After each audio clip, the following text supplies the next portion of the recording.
Certa vez, um homem bem famoso disse: "Eu gosto do impossível, porque lá a concorrência é bem menor."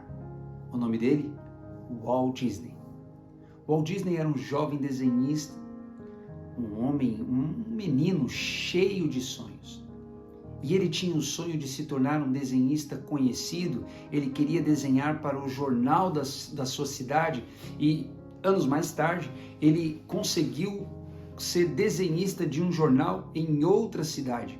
E ele tinha um amigo que também tinha o mesmo sonho. Eles acabaram inventando um mascote para produzir umas revistas em quadrinho.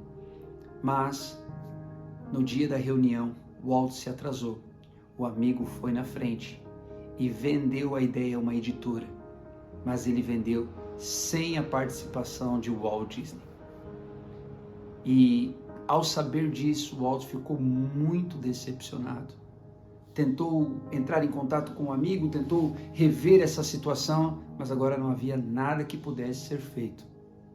Alguém havia roubado os sonhos de Walt Disney. E o seu mascote era um macaco e ele tinha colocado muita energia nesse projeto, mas que agora parecia que não iria se concretizar. Com pouco dinheiro, mas com vergonha de voltar para casa, Walt decide arriscar tudo. Vai para um lugar de baixa renda, um lugar onde ele tinha dificuldade, inclusive, para pagar o aluguel.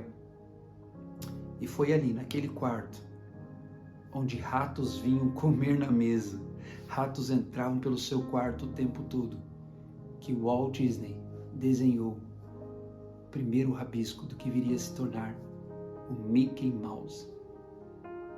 Bom, por que eu estou dividindo essa história com você num devocional cristão? Para que você entenda que sonhadores estão por todos os lugares, seja lá qual for o sonho que eles têm. Sonhadores não foram feitos de matéria comum. Existe algo na mente dos sonhadores que os separam da grande maioria das pessoas. E esse é um mistério que muitos não conseguem entender.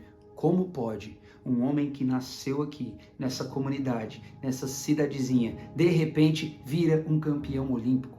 Como pode esse menino que tinha tudo para dar errado, hoje se torna um grande empreendedor? Como é que pode esse cara que estava ali viciado no crack, viciado em drogas, viciado na prostituição, em tudo que não funciona, hoje se torna um pastor e várias pessoas são alcançadas para o reino de Deus através da história dessas pessoas? Como podem sonhadores causarem tanto alvoroço no mundo? A verdade é que a maioria das pessoas não é assim. Quando vamos para a palavra de Deus, nós encontramos a história de José, um menino sonhador. E aqui está a grande diferença entre José e seus irmãos. José não pediu para ter os sonhos. A verdade é que todo sonhador tem algo dentro dele que incomoda, ele não consegue ficar parado. Algo precisa ser feito, algo precisa ser mudado, uma transformação precisa ser gerada. Não há como sentar no lugar e esperar as coisas de forma paciente, passiva, sem reagir ao ambiente. É necessário transformar o ambiente e essa inquietação faz dos sonhadores pessoas difíceis de conviver, porque enquanto você está pensando no básico, ele está querendo montar um foguete.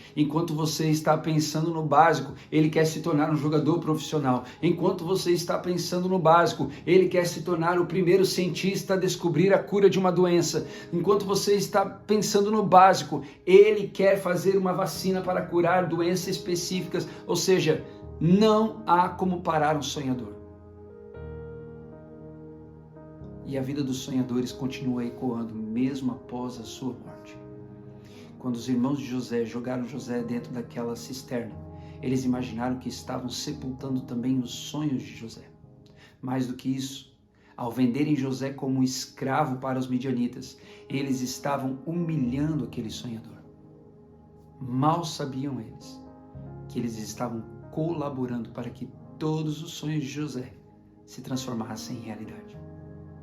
É assim, meu amigo, minha amiga, se você é um sonhador, uma sonhadora, não fique oprimido pelas coisas que as pessoas tentam fazer para paralisar você. Existem muitas pessoas que poderiam colaborar com você. Mas sabe quando isso vai acontecer? Apenas quando você vencer. Continue. Aqueles que hoje olham para você e dizem que você é maluco, que você é maluca, que você deveria parar de sonhar, que você tem projetos muito grandes, como você vai fazer isso? Como você pensa que vai fazer isso? Quem é você para sonhar dessa maneira? O que você pensa que está fazendo? Essas pessoas são as mesmas que anos depois dão tapinhas nas suas costas e dizem: eu sabia que você ia conseguir. Walt Disney, um homem comum, sonhou em construir um parque de diversão. E hoje, pessoas do mundo inteiro vão até a Flórida para se enfileirarem, gastarem horas em filas para poderem estar no parque que Walt Disney construiu. Mas quando ele foi até esse local pela primeira vez, era um lugar pantanoso, difícil, encharcado, lodo, barro. E o seu irmão, que era o seu financeiro, o seu sócio, disse: Walt, não podemos investir aqui. Mas Disney tinha convicção e disse: é aqui é o lugar. Quando José revela o seu sonho aos seus irmãos, ele não está pedindo autorização para realizá-lo. Ele está apenas informando: é isso que vai acontecer. Quando José diz: o sol, a lua e as estrelas se prostrarão diante de mim, ele não está perguntando o que vocês acham disso. Ele está dizendo: eu vi que isso vai acontecer, e isso vai acontecer. E uma das coisas mais importantes dessa história é que Jacó, ouvindo esse sonho, diz: peraí, José, peraí. Agora você foi longe demais. Você está querendo dizer que eu e a sua mãe também vamos nos prostrar diante de você? Mas a palavra de Deus diz que, saindo dali, Jacó considerou cada uma daquelas palavras. Por quê? Porque Jacó também era um sonhador.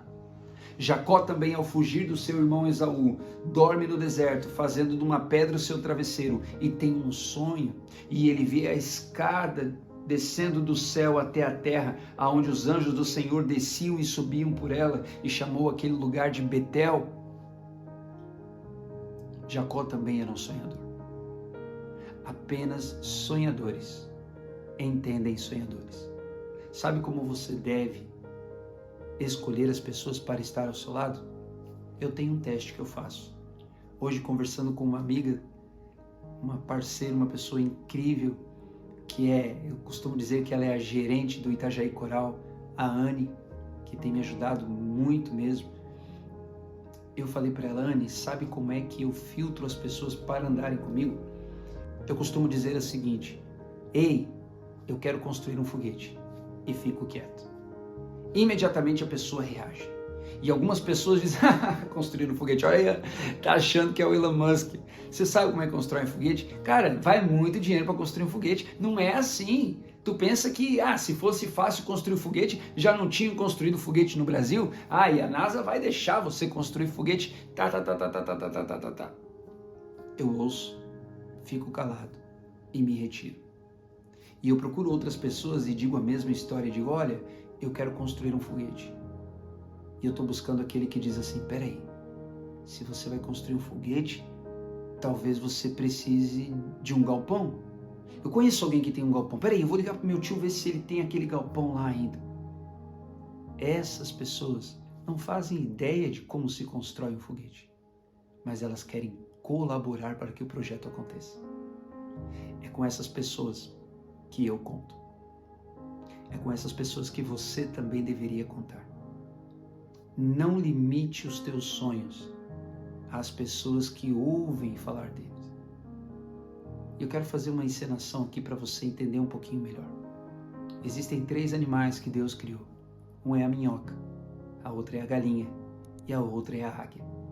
Quando a minhoca fala da sua realidade, ela só vê escuridão.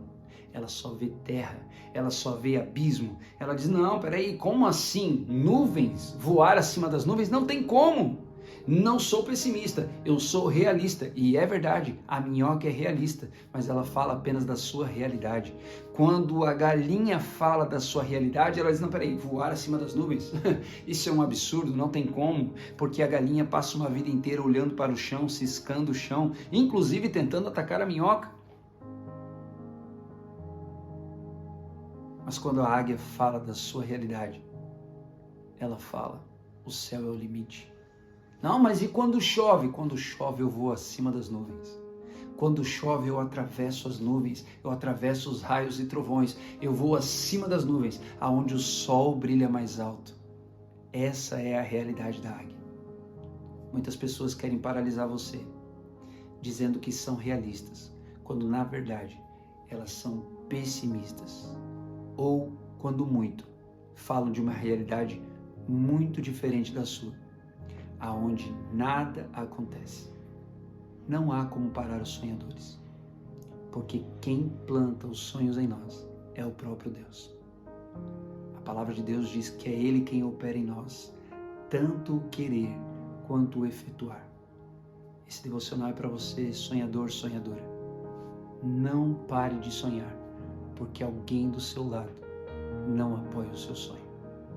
Não pare de sonhar, porque pessoas estão dizendo que você não vai conseguir.